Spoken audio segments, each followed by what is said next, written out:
Bienvenidos a Serendipia Podcast. Soy Julieta Espinosa y en esta ocasión platicaré con el doctor Alejandro Manzano Ramírez sobre química verde o química sostenible, una filosofía de diseño químico que busca reducir o eliminar la generación y uso de sustancias peligrosas durante todo el proceso de vida de un proceso químico. ¿Y quién es el doctor Alejandro Manzano Ramírez? En el panorama de la ciencia de materiales en México, el nombre del doctor Alejandro Manzano Ramírez destaca como pilar fundamental en la consolidación de la Unidad Querétaro del Centro de Investigación y de Estudios Avanzados del Instituto Politécnico Nacional. Con una trayectoria que se extiende por décadas, el doctor Manzano no solo ha contribuido al avance del conocimiento, sino que ha sido pieza clave en el fortalecimiento de la infraestructura científica del país. Se forjó en instituciones de prestigio internacional, obteniendo así su doctorado en la Universidad de Sheffield, Inglaterra, una de las cunas globales de la ingeniería de materiales. Esta base académica le permitió retornar a México con una visión vanguardista, integrando procesos de síntesis y caracterización que hoy son estándar en la academia y en la industria. La labor del doctor Manzano se centra en la ciencia e ingeniería de materiales, con especial énfasis en materiales cementantes y sustentabilidad, área de la que es pionero en el estudio de geopolímeros y materiales de bajo impacto ambiental para la construcción. Otra de sus líneas de investigación es la nanotecnología aplicada, en la que ha desarrollado recubrimientos y materiales avanzados con propiedades funcionales específicas, sin perder de vista su labor como gestor tecnológico, impulsando la transferencia del conocimiento y la vinculación con el sector productivo.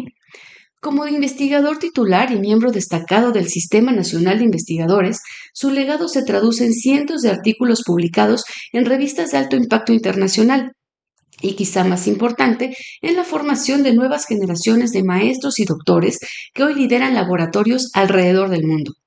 Bajo esta premisa, el doctor Alejandro Manzano Ramírez continúa siendo una voz de autoridad, cuya gestión como director de la Unidad Querétaro del CINVESTAB en periodos claves consolidó al centro como un referente de innovación y excelencia técnica. Doctor, muchas gracias por acompañarnos. Bienvenido a Serendipia Podcast.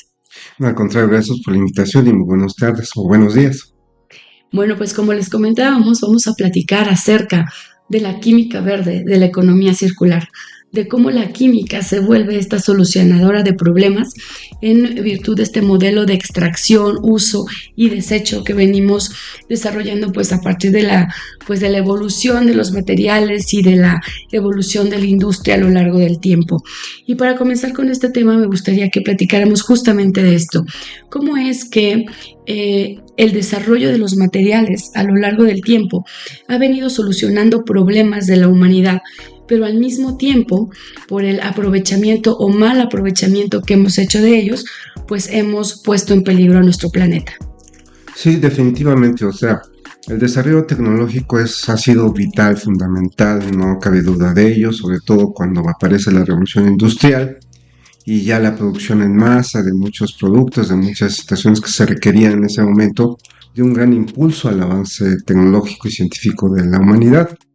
Y prueba de ello pues, es que comenzamos a disfrutar de muchas cosas que antes no se tenían a la mano. Entre ellas también el momento en que aparece la energía eléctrica fue también un punta de lanza que le dio un gas importantísimo en el avance de toda esta situación y esta revolución industrial. Sin embargo, el problema es que en esos entonces se tenía nada más la concepción de que, bueno, necesito materia prima, la tengo que extraer de algún lado, la tengo que obtener de alguna forma. Empezamos a hacerlo, pero nunca tuvimos el cuidado ni de cuidar recursos naturales, ni de ver cómo íbamos a disponer los desechos que creamos en esos procesos productivos, porque había mucho. Y no nos interesaba, no había legislaciones, no había normatividad que cumplir o mayor de eso, se empezaba a establecer. Y bueno, fuimos creciendo, fue evolucionando, se prueba de ello que llegamos a los albores de la Primera y Segunda Guerra Mundial, y entonces todos esos aparatos productivos de países como Estados Unidos u otros se ponen a trabajar fuertemente al respecto. Establece muchas de las situaciones que necesitaban, requerimientos que necesitaban en ese momento, en esas guerras mundiales. Nacen muchas otras industrias, Japón también, en los albores de la destrucción y todo lo demás, empieza a revolucionar, se empieza a reconvertirse, en fin, etcétera. Entonces, claro que es indudablemente que eso nos ha traído muchos beneficios. Ahora menciona un tema que ahora está, pues es un tema actual y de discusión, que justamente son estos desechos que se originan con los conflictos armados. Ahora se menciona de la Primera Guerra Mundial, de la Segunda Guerra Mundial. Usted es experto en materiales de construcción propiamente, pero toda esa cantidad de desechos que se generan a partir de las guerras, pues a final de cuentas son materiales que se tienen que disponer en algún lugar y después se tienen que construir nuevas ciudades en estos contextos. ¿En qué momento como humanidad volteamos a ver el componente ecológico dentro de este contexto? O sea, cuando decimos tenemos que cambiar la forma de hacer o tenemos que generar materiales diferentes, más amigables con el ambiente. Sí, definitivamente. Esto se empezó a dar alrededor de los 80s, de los 90s, en donde ya veíamos y ya la humanidad estaba concientizándose de que si queríamos algo más duradero o sustentable o sostenible, pues teníamos que empezar a meditar y a cambiar la manera de hacer las cosas, porque la verdad es que esto no nos llevaba a ninguna situación más que trascendiera y que durara. ¿Por qué? Porque en primer lugar se empezaron a dar cuenta que recursos naturales se empezaron a agotar. Ya no era de fácil acceso, cada vez era más difícil su obtención, etc. 2. Se empezaron a dar cuenta de que sí, muchos contaminantes que se generaban, pues estaban en el medio ambiente, comenzamos a tener problemas de contaminación en ciudades, sobre todo las grandes capitales, que son las que tienen una mayor cantidad de población, densidad de población. Y pues bueno, entonces ya con esta situación que se comenzaron a ver, dicen, espérame, o sea, qué bueno ha sido, qué bueno está, pero ¿saben qué? Tenemos que cambiar la manera y la forma. Y sin satanizar nada, ni mucho menos, no se trata de eso, sino de concientizarse y decir, bueno, entonces, ¿qué podemos hacer? ¿No? Hay que ser más proactivos y no estar, así que espantándose de cualquier cosa, sino que dijeron, bueno, entonces, ¿qué podemos hacer? Bueno, pues entonces, en primer lugar, tenemos que tener más legislaciones que estén acotando el uso de esto y del otro, los desechos que se están haciendo.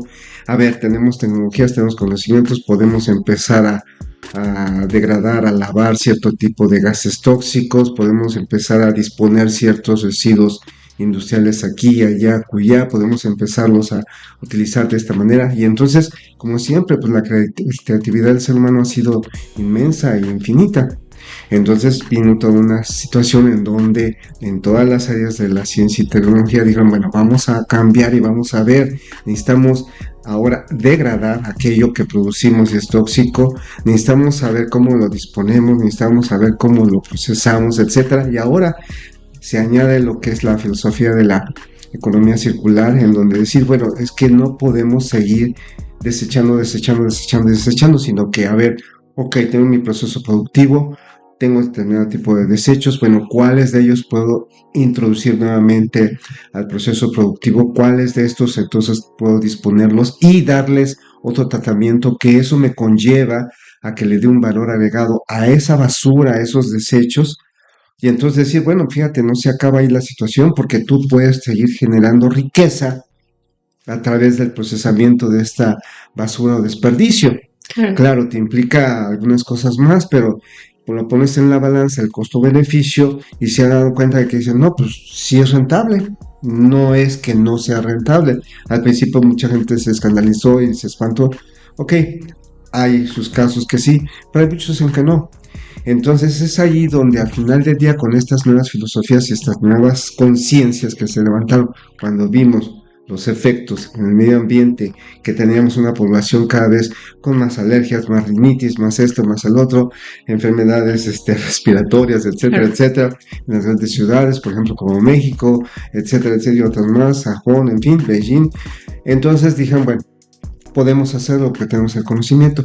Y en el caso de la química en específico, en los 1990s, dos personas principales a las cuales se atribuye esto, que es Paul Anastasa y que John Warner. Paul Anastasa estaba en una oficina ambiental en Washington, D.C., y John Warner estaba en la Universidad de Massachusetts en ese momento. Pero entonces entre la interacción que tienen ellos y todo lo demás dicen, oye, ¿por qué no trabajamos y ponemos a hacer de que esta química sea diferente? Nos ha dado mucho y es fundamental y es vital, pero ¿por qué no tratamos de modificarla? ¿Sí? Y entonces ellos establecen, que inclusive ese fue tema de la edición de un libro que es famosísimo por ellos, que en donde establecen los 12 principios de la química verde. Y a grosso modo en estos 12 principios, pues es decir, por ejemplo, bueno, tenemos que prevenir, no generar, tenemos que, por ejemplo, en el caso de la química, nuestras reacciones químicas tenemos que optimizarlas, porque muchas veces nuestras reacciones químicas no están siendo al 100% de eficientes, es decir, si tú metes 100 gramos son los 100 gramos que van a reaccionar, no, normalmente pones 100 gramos y esos 100 gramos lo que reacciona a lo mejor son 50, 40, 70 y todo lo demás se desperdicia. Y otra cosa también más es que en muchas ocasiones, resultado de esas reacciones químicas se producen muchos compuestos no deseables y tóxicos que llegan a ser tóxicos y que dicen, no, espérame, pues es que es inherente esa reacción química cuando tú pones este reactivo con este reactivo, o como lo llamamos más técnicamente, este reactante, pues bueno, pues entonces genera eso. No hay mucho que hacer. Bueno, pues sí pues se puede hacer porque de alguna manera tenemos que eficientar los cálculos estequiométricos para decir, bueno, si tengo tanto de esto y tanto del otro, que sería en el algoritmo de la química, tantos moles de esto y tantos moles del otro, pues se pueden seleccionar ya. Bueno, entonces, entre otras cosas. Y finalmente todo ello también se decía, es que tenemos que prevenir. Es mejor prevenir reaccionar. Producir, sí, porque claro, producir y ya tenerlo, inclusive nos va a costar más caro, ¿verdad? Porque ya lo tenemos, ahora remédialo, ahora degrádalo, ahora transfórmalo, ahora hazle algún tratamiento para que sea nuevamente útil y no tóxico, ¿verdad? Entonces, se trata de proporcionar eso y de impulsar. Señores, tenemos que tenemos que prevenir esa creación de desechos, de contaminantes, etc. Y entonces la química verde se ocupa de eso.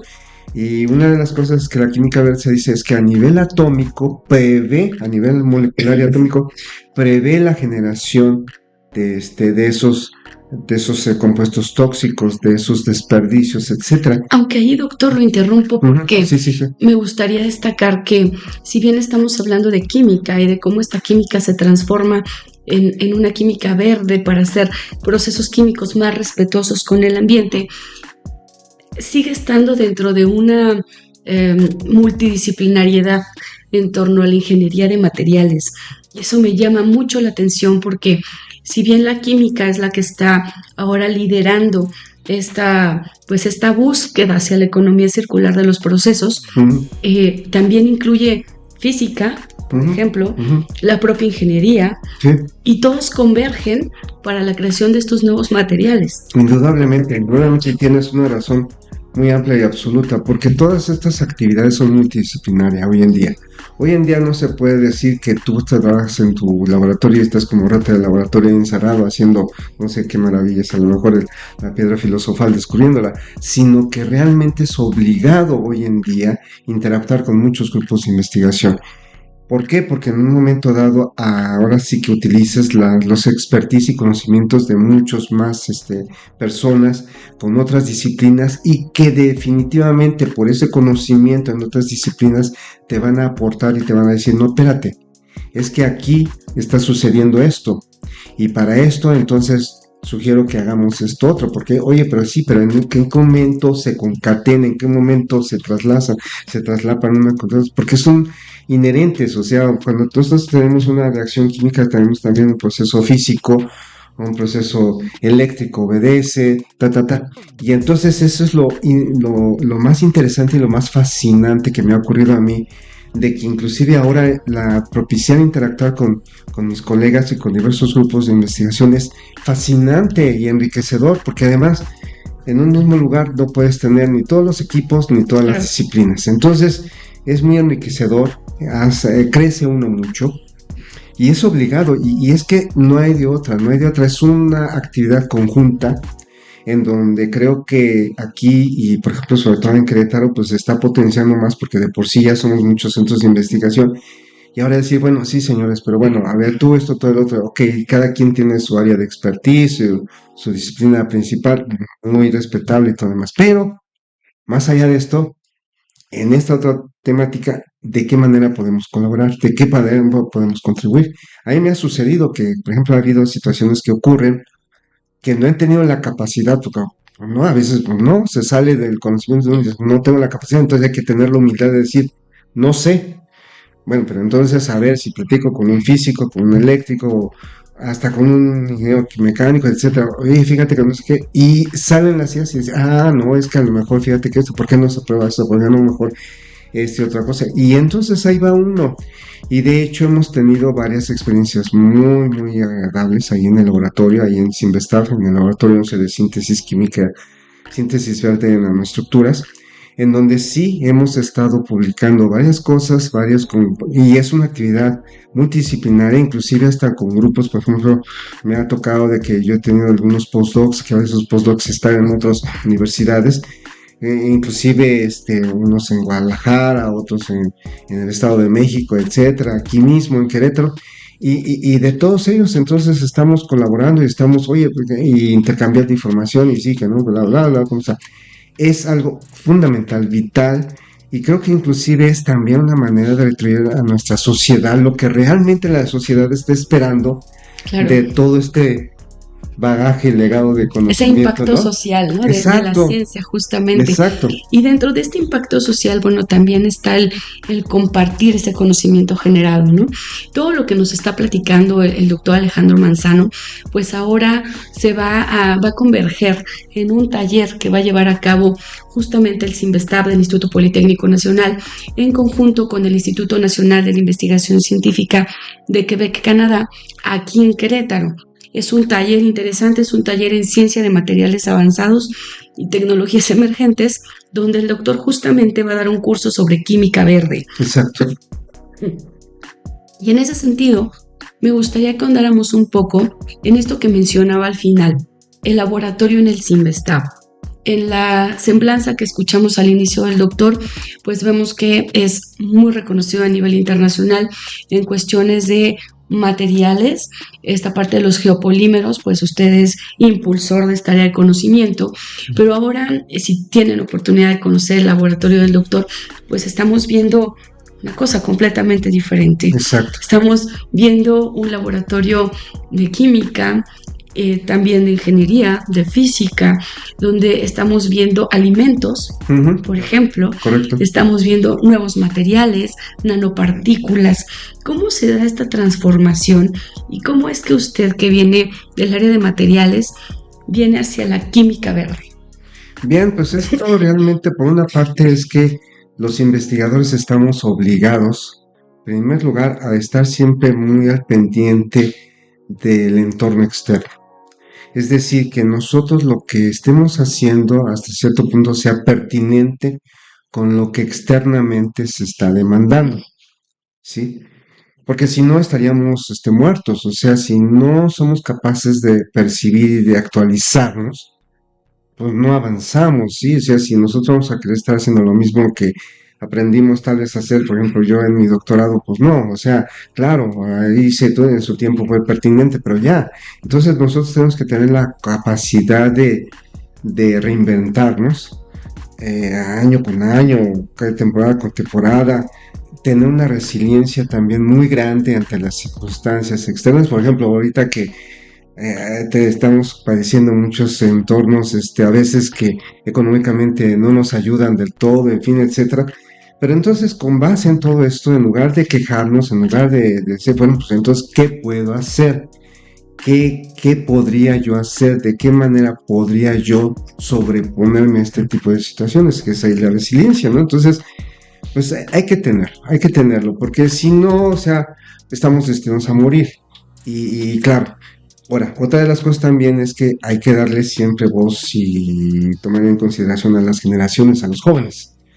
Porque los jóvenes, por ser jóvenes, son inexpertos en muchas cosas, les hace falta más experiencia, pero por el otro lado, esa falta de experiencia, esa cuestión de son inexpertos, les ayuda a ser más aventurados, o sea, a poderse arriesgar a algo. ¿sí? Porque ellos tienen toda la energía del mundo y querer hacer cosas diferentes, ¿no? Aunque en un momento dado tal vez no lo saben bien si está bien del todo, ¿no? Pero para eso estamos nosotros, para guiarlos, no frenarlos, sino guiarlos y tratar de detectar con ellos conjuntamente, decir, ok, me parece muy bien. Aquí lo que tendríamos que hacer es a lo mejor cuidar esto y esto por esta razón, pero podríamos hacerlo así, entonces, ¿qué? Y llegar y escucharlos y darles voz y voto y guiarlos y ir de la mano con ellos, porque además son los que tienen toda la energía del mundo. Entonces, pues, pues hay que preparar estas nuevas generaciones para un mundo mejor, ¿verdad? Y a grandes rasgos, doctor, ¿cuáles son estos proyectos que se están desarrollando actualmente en su laboratorio en Simvestab Querétaro? Pues sí, como comentaste todo hace rato, sí, me reinventé completamente y cambié completamente. Entonces ahorita inclusive tenemos varias líneas de investigación. Una es la síntesis verde de nanopartículas de oro a través de extractos de plantas, y estos extractos pueden ser acuosos a base de agua o a base de alcohol etanol. Y entonces estos nanopartículas de oro que se obtienen de esta manera se han empleado y se han utilizado y se han probado para que puedan servir en líneas celulares, o sea, pruebas in vitro, no pruebas en vivo, sino en vivo, sino pruebas in vitro que sí puede ser una respuesta para tratamientos de cánceres, de algunos tipos de cánceres. Dos, tenemos también la línea en donde estamos sintetizando, obteniendo a través de desechos del agro también. En el caso primero de las nanopartículas, también estamos utilizando desechos del agro y algunas plantas, frutas, hojas, etcétera. Y en esta situación lo que estamos haciendo es obtener unos materiales que se llaman hidrogeles o oleogeles. Estos hidrogeles y estos oleogeles son materiales que también se han visto que son biocompatibles con el cuerpo humano, son biodegradables y que le vienen muy bien. Inclusive en el caso de los hidrogeles, por ejemplo, se reporta ya que se están utilizando para el transporte de ciertos fármacos, y que estos fármacos, inclusive por ciertos mecanismos que se suceden internamente, son liberados y que esta liberación es controlada. Entonces, con esta situación, pues es una ventana también muy amplia que se abre. De hecho, todo lo que estamos haciendo básicamente tiene una aplicación en la área biomédica sobre todo. Y entonces también de estos hidrogeles lo estamos desarrollando. Imagínate, estamos obteniendo estos hidrogeles de desecho de la cáscara de naranja y de quinoa, donde le extraemos la proteína. Porque hasta eso, lo que sí hay que hacer es que hay que conocer mucho de química, ¿no? Claro. Que si ya tenemos los aminoácidos, que son macromoléculas, pero que son muy buenas, pero que son moléculas que nosotros tenemos internamente, y por eso es que son totalmente biocompatibles, inocuas, y nos vienen muy bien al organismo. Y estos materiales también tienen estas propiedades. Por ejemplo, estos hidrogeles tienen la capacidad de absorber mucha agua y desabsorberla. Un ejemplo de un hidrogel común y corriente, muy común, es lo que le echan a los pañales desechables a los niños, por ejemplo, entre otras cosas, ¿no? Muchísimas más. Pero esto es por poner en contexto un ejemplo sencillo y así para que se asimile, ¿no? Rápidamente. Y en ese punto, doctor, me llama la atención y con eso finalizaríamos esta entrevista, es que su perfil académico siempre ha estado muy orientado hacia la aplicabilidad y hacia la transferencia tecnológica, es decir, que estos proyectos que en el laboratorio salen muy bien, se puedan trasladar a la industria para que de igual manera salgan muy bien y puedan tener un beneficio a la sociedad. En ese sentido, ahora mencionaba el bagazo de la naranja, mencionaba también algunas hojas, incluso yo recuerdo por ahí la flor de cempasúchil, que también trabajaron con esta parte de los geles. ¿Qué tan viable considera usted que la química verde en general, lo que se está haciendo no solo en México, sino en el mundo, vaya a impactar al sector industrial y consecuentemente pues a la sociedad? Yo tengo la confianza que sí, porque es un movimiento mundial, ¿sí? Un movimiento mundial, he estado viendo muchas cosas y entrando en contacto con otras personas. En Inglaterra se está promoviendo mucho también, por ejemplo, en Estados Unidos no se diga. En fin, entonces en países del primer mundo, de esta manera, se está impulsando cada vez más. Y precisamente ahorita uno de los principales retos que tenemos, es, porque también mucho se está publicando. Ahora actualmente, aparte de los que nosotros hemos publicado, pues ahora ya me convertí en revisor de muchas revistas internacionales que me mandan a referir a sus artículos, pero me estoy dando cuenta que donde tenemos un talón de Aquiles en la química verde es el rendimiento. Como trabajamos con productos naturales, con desechos del agro o desechos de otras industrias, y a través de todo ese, porque se trata de utilizar no materiales tóxicos, o sea, no materiales tóxicos o los menos posibles. Entonces, con agua o con etanol, etcétera, sus rendimientos son bajos en ocasiones. Y es ahí ahora sí que un reto que tenemos fuerte, que tenemos que sobreponer en la investigación para que cada vez optimicemos buscando otros mecanismos. Por ejemplo, ya otras personas y nosotros también lo hemos probado, que es sonicación, cuestiones de vibrado mecánico, etcétera, etcétera, donde no nos salgamos del contexto verde, no empleando compuestos tóxicos, y podamos optimizar ese rendimiento. Entonces creo que yo recuerdo inclusive cuando yo vi el desarrollo del grupo de investigación de Brasil que se encargó de hacer de la caña de azúcar el combustible a base de etanol, así empezaron, y muchos al principio lo tiraban de locos y no creían, etcétera, etcétera, enfrentaron muchos problemas, con el tiempo se fueron mejorando, hasta que pues ya después ahora para Brasil es presumir que ellos son capaces de producir un combustible que le viene bien a los automóviles, que se llama etanol, ¿no? A base de etanol. Entonces, para ello vamos, es cosa de tiempo, es cosa de no bajar la guardia, echarle ganas, y yo creo que estamos en ese camino. ¿No, doctor? Pues muchas gracias y mucha suerte en este curso que va a dar sobre química verde en este taller de ciencia de materiales avanzados y tecnologías emergentes, cuya sede va a ser Cinvestav Querétaro, sí, donde van a venir, investigadores tanto canadienses como mexicanos, todos en torno a la ingeniería de materiales y sobre todo con esta visión de la economía circular, de la química verde, de poder hacer estos procesos más amigables con el ambiente. Correcto. Doctor, pues le agradezco mucho que haya inaugurado este espacio y esperamos volverlo a tener por aquí. Muchísimas gracias por su tiempo y la invitación, y seguimos en contacto. Perfecto, doctor. Excelente día. Gracias. Llegamos al final de esta conversación. Les agradezco el que nos hayan acompañado y les invito a visualizar nuestra siguiente emisión. Serendipia Podcast fue realizado bajo la dirección técnica de Jorge Alcántara y la coordinación editorial de Julieta Espinosa. Visite nuestro sitio web www.revistaserendipia.com y sigan también nuestras redes sociales. Soy Julieta Espinosa, me despido y les invito a encontrar en el conocimiento científico el soporte de sus decisiones.